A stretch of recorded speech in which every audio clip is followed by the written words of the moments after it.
మనకి ఏదన్నా ఒక జబ్బు చేసింది, లెట్సే హార్ట్ ఫెయిల్యూర్ అనుకోండి.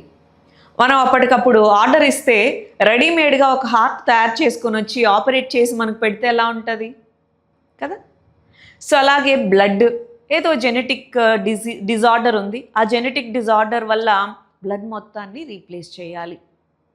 అలాంటప్పుడు టక్కున ఆర్డర్ ఇస్తే ప్రింట్ చేసి తెచ్చి మనకు పెడితే, లేదా చెవి పోయింది ఇంకొక చెవి తయారు చేసుకొచ్చి పెట్టడం, లేదా ఒక మొక్క ఉంది అది రేరెస్ట్ ఆఫ్ రేర్, సేమ్ దాని జెనెటిక్ మెటీరియల్తో ఇంకొక దాన్ని తయారు చేయడం, లేదా ఒక పెద్ద ఇండస్ట్రియల్ సెటప్లో హ్యూజ్ అమౌంట్ ఆఫ్ వ్యాక్సిన్స్ తయారు చేయడం, ఇలాంటివన్నీ ఇదిగో ఈ బయోటెక్నాలజీతో పాసిబుల్.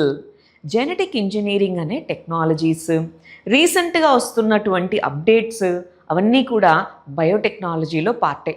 అందులో మనం మెడిసిన్ అంటే రెడ్ బయోటెక్నాలజీ గురించి చదువుతాం, ఇండస్ట్రియల్ బయోటెక్నాలజీ గురించి చదువుతాం, గ్రీన్ బయోటెక్నాలజీ అంటే అగ్రికల్చర్లో ఫర్ ఎగ్జాంపుల్ బీటీ కాటన్ అన్నాం, అవన్నీ ఏంటి industrial applications of biotechnology. So అలా అగ్రికల్చర్ చదువుతాం, ఆక్వాకల్చర్, బ్లూ బయోటెక్నాలజీ ఇవన్నీ చదువుతాం.